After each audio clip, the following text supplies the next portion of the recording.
வணக்கம். ஜோதிட சக்கரத்துல அறிவோட உச்சியில நின்னுக்கிட்டே வாழ்க்கையில எண்ணவே முடியாத சோதனைகளை சந்திக்கிற ஒரு ராசி இருக்கு. அந்த போராட்டங்களுக்கெல்லாம் அந்த பக்கம் ஒரு மிகப்பெரிய வெற்றிய தனக்காக வச்சிருக்கிற ஒரு ராசி.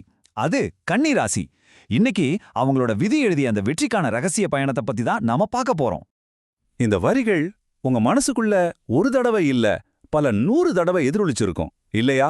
ஒவ்வொரு தடவையும் நீங்க கீழே விழும்போது, ஒவ்வொரு தடவையும் தனியா இருந்து அழும்போது, எனக்கு மட்டும் ஏன் இப்படி நடக்குது அப்படின்னு நீங்க கேட்கிற ஒவ்வொரு முறையும் உங்க ஆன்மாவோட குரலா இது இருந்திருக்கும். இது வெறும் வார்த்தைகள் இல்லைங்க, இது கன்னி ராசியோட வாழ்க்கை சரித்திரம். ஆஸ்ட்ரோ வாய்ஸ் தமிழ் குடும்பத்தோட அன்பான எல்லா உள்ளங்களுக்கும் என் வணக்கங்கள். நீங்க ஒருவேளை கன்னி ராசியா இருந்தீங்கன்னா, உங்க வழிகளை, உங்க போராட்டங்களை, உங்க கிட்ட ஒளிஞ்சிருக்கிற அந்த தனித்துவமான சக்தியை மதிக்கிறதுக்காகவே இந்த ஆய்வு.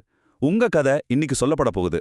இந்த ஆழமான ஜோதிட பயணத்துல நீங்க என்னோட தொடர்ந்து வரணும்னு நினைச்சீங்கன்னா, நம்ம ஆஸ்ட்ரோ வாய்ஸ் தமிழ் சேனலுக்கு சப்ஸ்கிரைப் பண்ணுங்க. இந்த ஜோதிட குடும்பத்துல நீங்களும் ஒருத்தரா இணைஞ்சுக்கோங்க. சரி வாங்க, கன்னி ராசியோட மறைக்கப்பட்ட ரகசியங்களுக்குள்ள நாம ஆழமா போலாம். கன்னிராசி இது முரண்பாடுகளோட மொத்த உருவம்னு சொல்லலாம். ஒரு பக்கம் பாத்தீங்கன்னா ராசிநாதன் புதன் இங்க ஆட்சி உச்சம் மூலத்திரிகோணம்னு அறிவோட இமயமா நிக்கிறார்.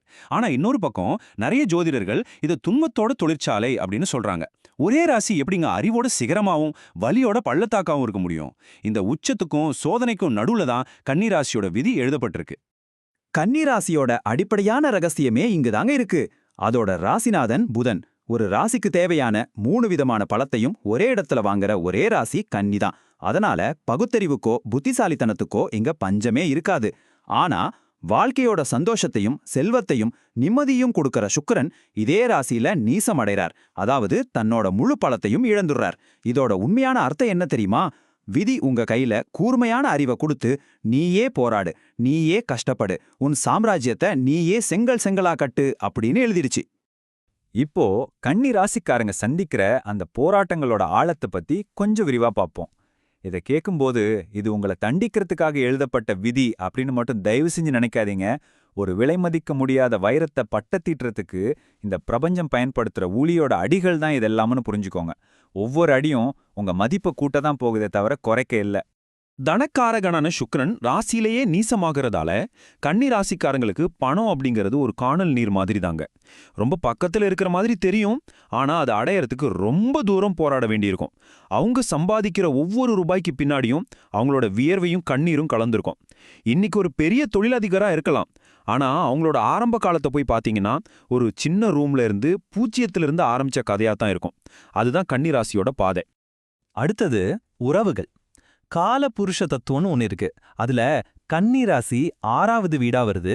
ஜோதிடத்துல 6வது வீடுன்னா சத்ரு ரோக ரிணஸ்தானம், அதாவது எதிரி, நோய், கடன் இதையெல்லாம் குறிக்கிற இடம். இதனாலேயே இயற்கையாவே இந்த ராசியோட குணத்துல ஒரு போராட்ட குணம் கலந்திருக்கும். அது அவங்க உறவுகள்லையும் வெளிப்படும்.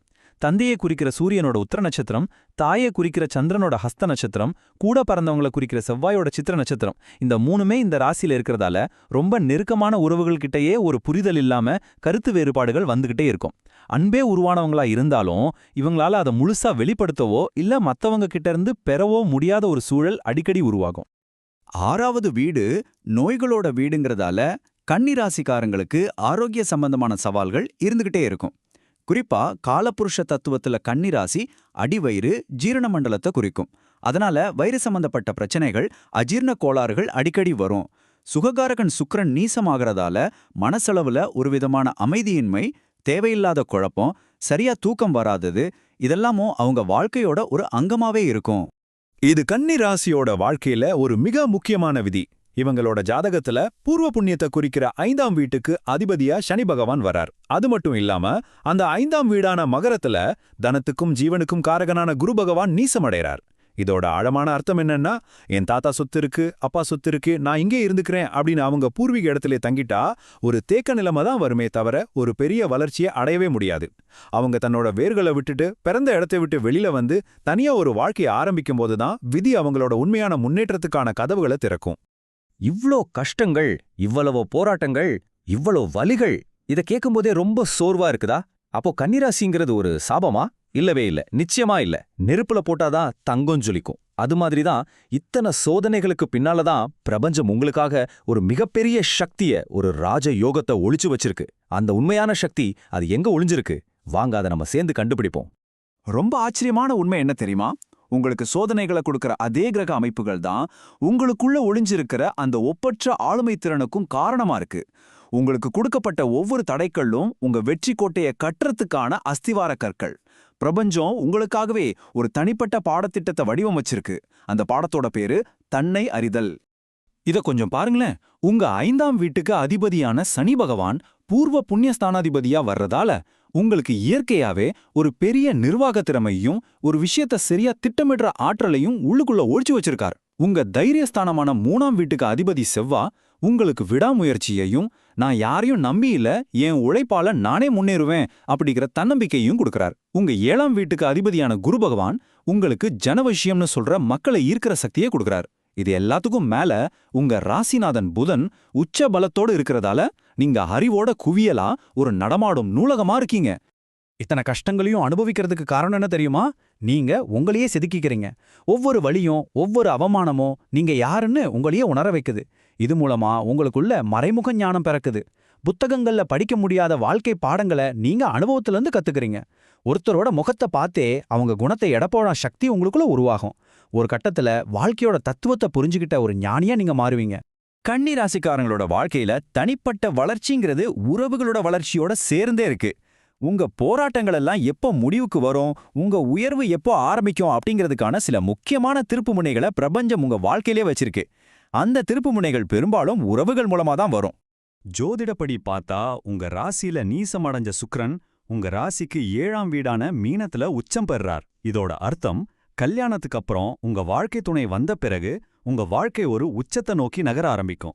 உங்க பாக்கியம் அவங்க ரூபத்துல வரும். அடுத்ததா உங்க 2வது குழந்தை பிறந்த பிறகு உங்க பூர்வ புண்ணியஸ்தானம் முழுசா வேலை செய்ய ஆரம்பிக்கும். அது உங்க வாழ்க்கையில ஒரு பெரிய முன்னேற்றத்தை கொடுக்கும். கடைசியா உங்களுக்கு பேரன் பேத்திகள் பிறந்த பிறகு, அதாவது உங்க வம்சம் விருத்தியான பிறகு இந்த சமூகத்துல புகழும் அங்கீகாரமும் வளர்ச்சியும் உங்களை தேடி வரும். இது விதி உங்களுக்காக போட்ட பாதை. இன்னொரு ரொம்ப முக்கியமான ரகசியம், உங்க ஜாதகத்துல லாபத்தை குறிக்கிற 11ஆம் வீட்டு அதிபதி சந்திரன். அவர்தான் தாயையும் குறிக்கிறவர். அந்த சந்திரன் உங்க பாக்கியஸ்தானமான 9ஆம் வீடான ரிஷபத்துல உச்சம் பெறார். இதோட அர்த்தம் என்னன்னா, உங்க அம்மாவோட மனப்பூர்வமான ஆசீர்வாதம் ஒண்ணு போதும், நீங்க தொட்டதெல்லாம் வெற்றியாகும். கடந்த காலத்துல எவ்வளோ மனக்கசப்புகள் வேணா இருந்திருக்கலாம், ஆனா உங்க தாயோட ஆசீர்வாதம் உங்களுக்கு ஒரு பெரிய கவசமா இருந்து எல்லா தடைகளையும் உடைச்சு வெற்றியை தேடித்தரும். இப்போ நாம இந்த ஆயோட உச்சக்கட்டத்துக்கு வந்துட்டோம். இத்தனை போராட்டங்கள், இத்தனை மறைமுக சக்திகள், இத்தனை திருப்புமுனைகள், இது எல்லாமே சேர்ந்து உங்களை எங்க கொண்டு போக போகுது? ஒரு புயலுக்கு அப்புறம் வர அமைதி மாதிரி உங்க போராட்டங்களுக்கு பின்னால விதி உங்களுக்காக என்ன வெற்றியை எழுதி வச்சிருக்கு?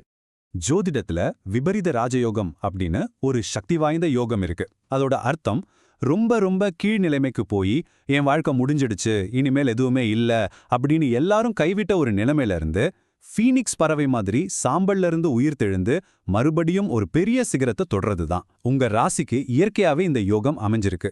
6ஆம் அதிபதி சனி, 8ஆம் அதிபதி செவ்வாய், 12ஆம் அதிபதி சூரியன், இவங்க எல்லாரும் சேர்ந்து உங்களுக்குள்ள இந்த யோகத்தை விதைச்சிருக்காங்க. அதனால கன்னிராசி அன்பர்களே, நீங்க இப்போ அனுபவிக்கிற போராட்டங்கள், வலிகள், அவமானங்கள், நிம்மதி இல்லாதது இதெல்லாம் நிரந்தரம் கிடையாது.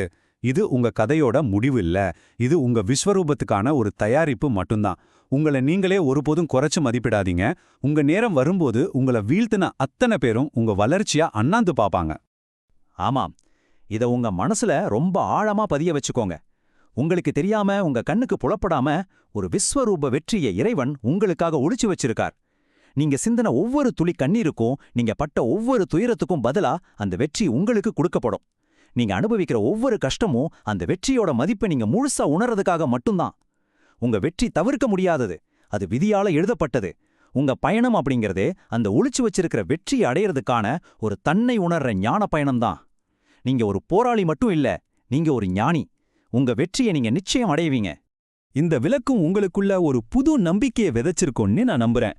நம்ம ஆஸ்ட்ரோவாய்ஸ் தமிழ் சேனலுக்கு சப்ஸ்கிரைப் பண்ணி உங்க ஆதரவை எங்களுக்கு தெரிவிங்க. இந்த அலசல் உங்களுக்கு பிடிச்சிருந்தா லைக் பண்ணுங்க, உங்க கன்னிராசி நண்பர்களோட பகிர்ந்துக்கோங்க, உங்க அனுபவங்களை கமெண்ட்ல சொல்லுங்க.